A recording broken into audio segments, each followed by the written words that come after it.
We've got r/ProRevenge today. Yeah. Okay, yeah. Evidently Apostate is the user who posted this episode. By the way, this is the RR show. I am Vince. Would you please give us a 5-star review and let us know what you're thinking about the show?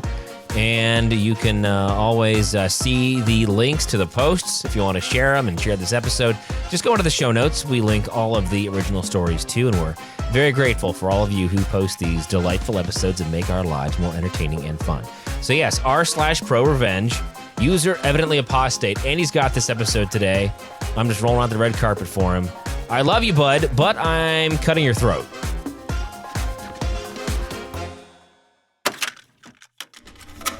This is a cross-post from r/ProRevenge. I'm a millwright who specializes in rebuilding natural gas turbines. I run with a very top-caliber crew where everyone has a role to fill. My role is overseeing anything that's lifted with a crane. My technical title is rigger. If a load falls, it's my fault. If someone gets hurt while I'm in control of a lift, it's my fault. If equipment is damaged while I'm in control of a lift, it's my fault. The incident in question happened about 2 years ago, but we'll need to go back a couple years farther to get the backstory. I was a fresh member of the crew and had demonstrated competency in rigging, so after roughly 6 months with this group, my superintendent put me in charge of all rigging. I wasn't the fastest rigger, but I was safety focused and insisted on doing it right every time, even if it took a little longer. This meant that my superintendent didn't have to watch over every rigging task and could go relax because I had it under control. Another millwright joined the crew about the same time I did. We'll call him Larry. We didn't get along at first, but after a few months we became friends. Larry was the act now, think later type, much like the superintendent I travel under. Larry was prone to making mistakes because of that attitude. But he was very fast and worked like a mule at times, and I respected that. He wasn't especially skilled in any one area, so he had no special position. That meant sometimes he'd get put on less glamorous work, and I soon learned that he was very jealous of my position as the rigger. At times, he would make comments like, I'm gonna take your job. Not in getting me fired, but bumping me down a rung and him taking my spot as rigger. He came up behind me while I was looking over my checklist to point out something I may not have checked yet. If supervision was near, he'd make sure he was heard. At this point, I should mention this. I stick out like a sore thumb on this crew. I was raised in a very strict Christian cult, but in my mid-20s I realized what was going on and left at great cost. Losing my family and friends because of the strict shunning rules the cult practices. Some of the stricter things stuck with me, like I've never been intoxicated, I don't use tobacco, no recreational drugs. I speak professionally without slang or colloquialisms, for the most part. These traits stick out for a crew of men that travel the road and work in harsh environments away from home for months on end. But Larry, he fits right in. Larry quickly became the superintendent's puppy, bringing him gifts of his favorite alcohol, staying out late after work with him, even rooming with him on the road. I, on the other hand, leave work, hit the gym, cook my food for the next day, and make sure I get at least 6 hours of rest so I can perform the next day. I realize that puts me at a disadvantage socially in the workplace, but I prefer to let my work speak for itself. Anyways, fast forward about 18 months. We're starting a project just before COVID hits. About 2 weeks into the job, I have to attend a mandatory class through my union. It's a 40-hour class, and in a different state, so I'll be gone for pretty much an entire week with travel time. I get permission from supervision and leave, with Larry rigging in my absence. A few days later, I'm lying in bed stressing out about the final test I have to take the next morning. If the test isn't passed, the entire week is wasted. I always psych myself out before a test, but in reality I don't have anything to worry about as I'm a good student and test well. My phone goes off. It's a text from Larry. I love you, bud, but I'm cutting your throat. I reply, what the hell are you talking about? When you get back, I'll be the rigger. You can do the shit work from now on. I'm not proud of the response I came back with, but it's how I truly felt in the moment. Be careful about cutting the throat of someone smarter than you. Now, I'm far from the smartest person you'll ever meet, but I do enjoy reading, studying, and learning. And being smarter than Larry wasn't an accomplishment by any stretch of the imagination. The next morning I passed the test and headed back to the job, where Larry had in fact usurped my position as rigger and was lording it over me as I went about doing the tasks he would normally do. To be completely honest, it kind of felt like a vacation at first, getting paid nearly $40 an hour to clean parts of torque flanges with no stress. Hey, sign me up. But I was upset. I was upset because I knew I did my job better than he would. I knew that he got along better with the superintendent because of their similar personalities, but I didn't feel that I should lose my position simply because Larry had more in common with our superintendent than I did. Regardless of that, I was now dealt these cards, and I had to play them. Just 3 days after I got back from Glasgow, the job was shut down. COVID-19 was just now sweeping the country. Out of an abundance of caution, the plant shut the project down until further notice. We were sent home for about 3 days and then called out to an emergency shutdown where a turbine had crashed. We roll out and we're on the job 48 hours later in the middle of nowhere, Alabama. We get right to work. Now on this particular unit, you pull the entire roof off in 2 sections with a crane to open the enclosure. Compared to many things we lift in a project like this, the roof weighs very little. The turbine rotor may weigh over 100,000 pounds, but the roof usually weighs around 7,000 pounds. Lightweight. But it is large, and there are critical parts around the roof that can be damaged if not lifted carefully. Typical procedure is to be on top of the roof after it's unbolted, be in a full body harness and tied off to an approved anchor point capable of holding at least 5,000 pounds per OSHA regulations. We then slowly take the weight of the roof with the crane until it's floating, and then climb down off of it and continue the lift until it's set on the ground or a truck to be moved. The superintendent instructs me to go on the roof with Larry and assist him. Do whatever Larry tells you to do. Okay, boss. I put on my harness and climb to the top and begin to assess the situation. The rigging to lift the roof is 4 5-ton chainfulls. It's capable of safely holding 20 tons. Well over the weight of the roof. The crane is also well overrated for this lift, even with the boom extended all the way out in order to clear another building on the way to the ground. Larry has it all rigged up, but no tension on the wire rope slings. And then I notice his crucial mistake. He has forgotten to account for boom deflection. You see, when a crane takes the weight of a load, the boom flexes down. Depending on the crane setup and the weight of the load, it can mean that while your crane hook might be centered in your load with no weight on the hook, once you get the weight of the load on the crane hook could be anywhere from a few inches to a number of feet off center. Which means when the load comes off the ground, it swings.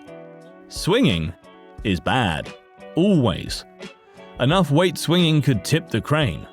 Crash into equipment, crash into a person. It's really, really dangerous. At this point, I start calculating. Is this weight enough, even swinging, to tip the crane? No, not even close. Is it enough to break a chainful? No, not even close. Are there any people working around us that could get hurt? No, thankfully not. It's just us. Is there any equipment that could be damaged if it swings? Why, yes. An electrical control panel which has had all power killed to it, has been disconnected, is in the swing path. I decided to let Larry hang himself. He looks at me and asks what I think. I tell him, this is your show, boss. He asks what I mean. I look him in the eye and draw my finger across my throat. He gets nervous because he knows exactly what I mean. Starts double checking everything. He still doesn't notice the boom deflection. After a couple of minutes, he decides I must be talking out of my ass and proceeds with the lift. I stop him and remind him to tie off with his harness. He doesn't realize it, but we're about to go for a ride.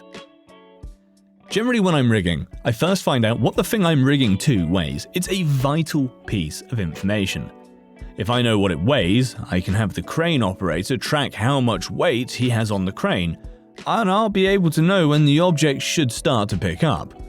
If we go over 10% more than the object should weigh, then maybe something's stopping it from moving and we need to stop and reassess the situation.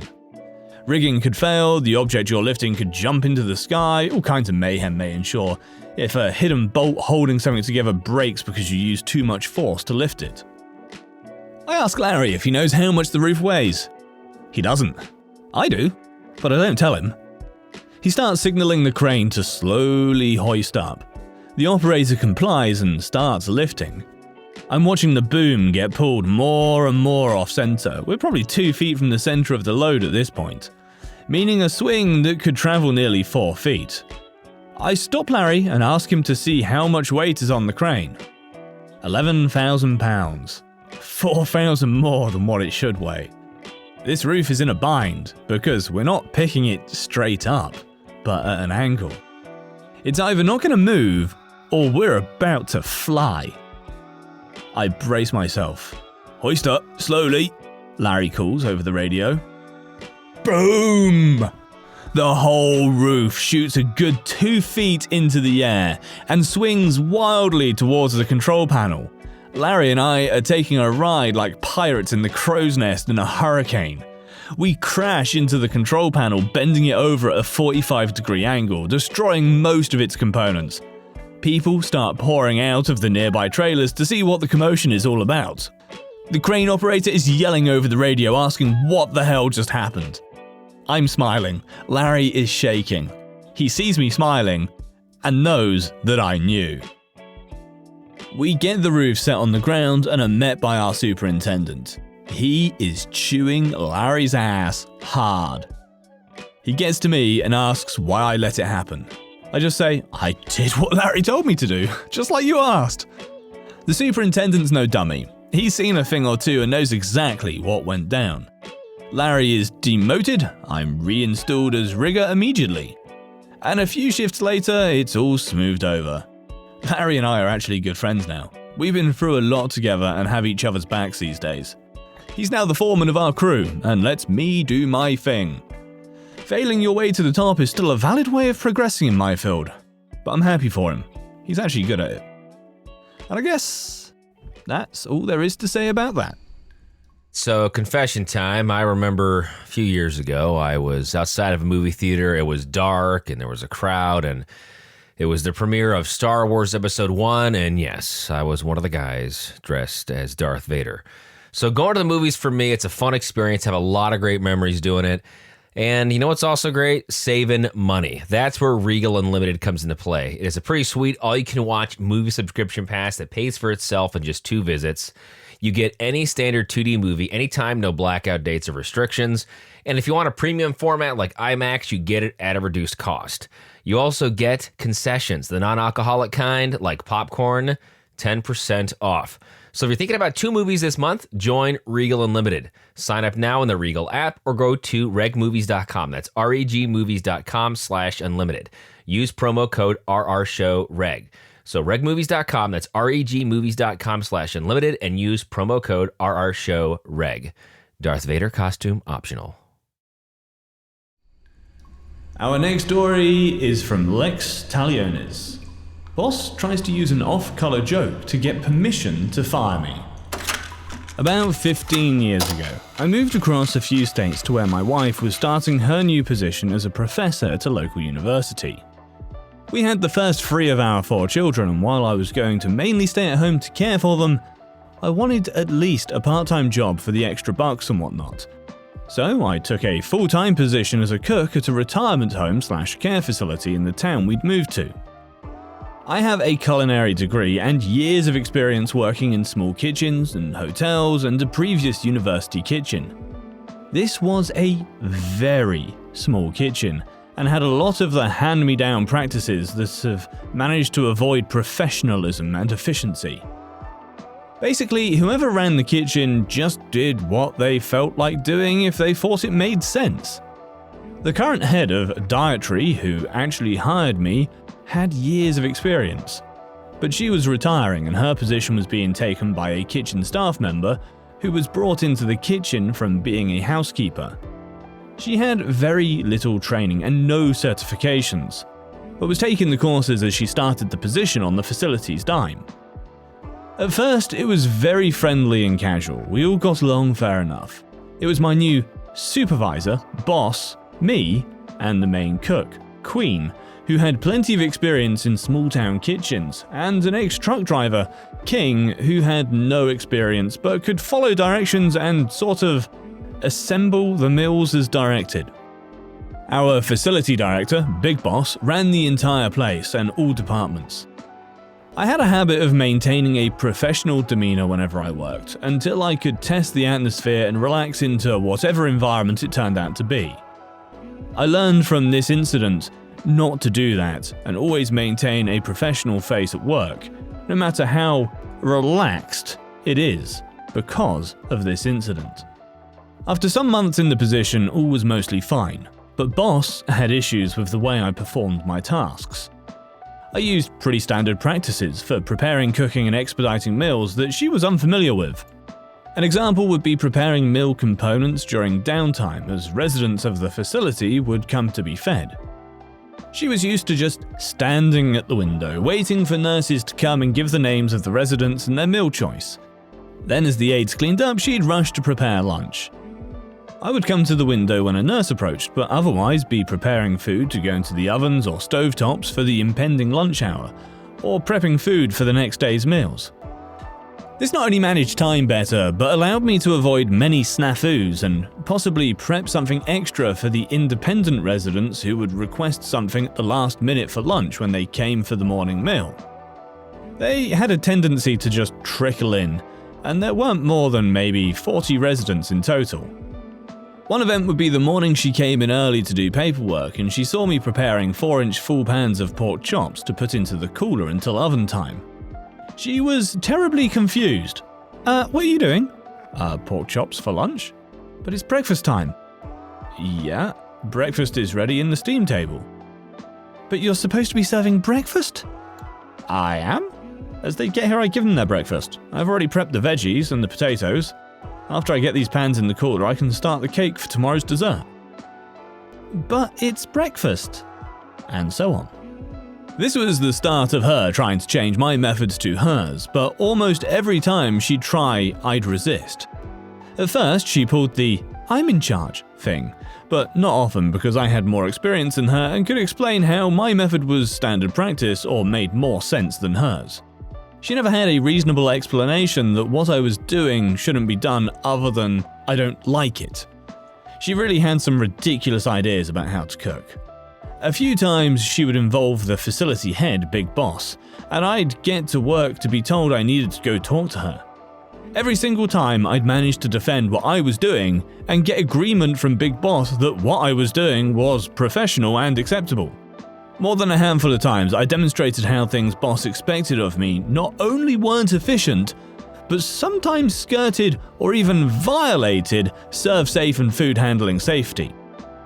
A big one was she'd been angry that she now had to bend over to lift out meals out of boxes on the bottom shelf instead of on the second shelf where she had them previously.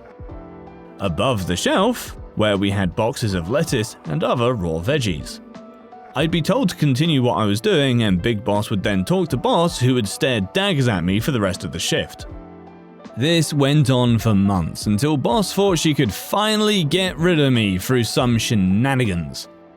One day I was called into Boss's office towards the end of my shift, and she said we needed to go talk to Big Boss.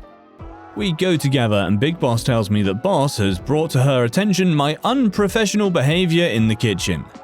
Boss then clarifies by relating a little off-color gag I'd taken part in one day with Queen.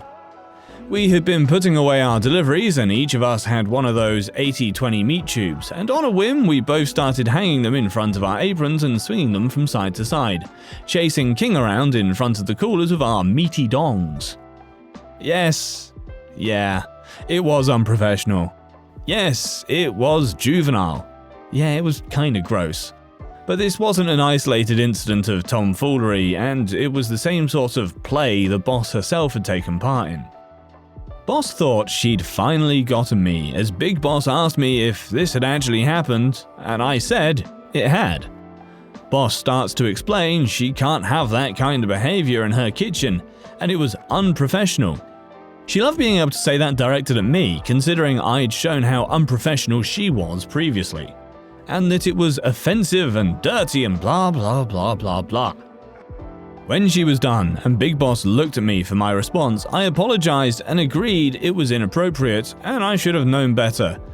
But I also explained that I never made an off-color joke, began an off-color discussion, or took part in any behavior considered unprofessional there until I'd seen that it was commonplace in this kitchen. I waited to gauge the environment first until I saw how they conducted themselves in their kitchen. After I saw what they considered acceptable, I took part. I also explained that it was actually Boss who'd first made me aware that they were regularly engaging in casual off-color topics and behavior, and only after she'd wandered into that territory did I feel comfortable enough to go there myself. Then I apologized and said it wouldn't happen again, but that everyone including Boss should be held to the same expectations. Boss immediately snapped. "What did I do that made you think it was okay to be so offensive?" Which was a huge mistake. Boss, who is Henry? At this, she clammed up, and her eyes grew wide as she turned so red it was kind of scary. Big Boss looks at Boss in confusion, and Boss looks back and forth between us in a panic. I begin to explain that Henry is Boss's vibrating dildo, and I only know this because on my second day in the kitchen, the dishwashing machine was, like it quite often is, being repaired because it had broken down again. The repairman was this guy that Boss and Queen kept staring at and giggling about. Queen jokes that she thinks Boss is sabotaging the machine so that this guy will have to come repair it again. At one point, he goes out to his truck, and Queen tells Boss she should just go for it, asking him out or whatever. And Boss declines, smiling and giggling, and then says, "Look, I have a date with Henry tonight." Queen chuckles, and I ask who Henry is, and Queen tells me it's Boss's special friend, and Boss finished by explaining that he's big, he's red, and has multiple vibration settings, and he even wiggles a little too. I laughed and she continued with saying something like, "A girl's gotta do what a girl's gotta do, even if she has to keep buying batteries." I go on to explain that Queen can confirm this, and there are probably other instances where others were present where Boss was engaging in similar discussion or taking part in similar joking around, and that it was only after a few weeks of this behavior did I feel comfortable in taking part. Big Boss is looking at Boss for a rebuttal, but Boss is still standing there shuffling her feet, sweating bullets. Big Boss then thanks me for being frank, and that from this point forward, none of that behavior is acceptable from anyone, and excuses me to finish my shift as Boss stays behind to presumably get reamed. There were a few instances of us butting heads after that along the same lines as before, but she didn't talk to me much after. I ended up moving on a couple of months after. Alrighty guys and girls, thank you very much for watching. That's it for this episode. Me and Henry have a date. Sorry, is that inappropriate? My mistake. Well, until the next episode, guys and girls, peace out and make sure you have batteries.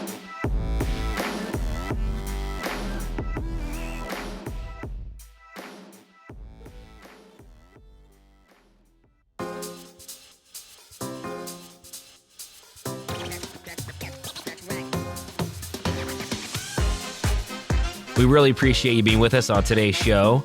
The RR Show is a production of Evergreen Podcast and Wessler Media. Now, if you'd be so kind, follow or subscribe to the show if you haven't already. And if you also haven't done already, please leave us a very nice 5-star review. Thanks, Mom. Also, for more, you can visit rrshow.com. That's rrshow.com. I'm your host, Vince. My producer, Kevin, thank you. We'll see you next time.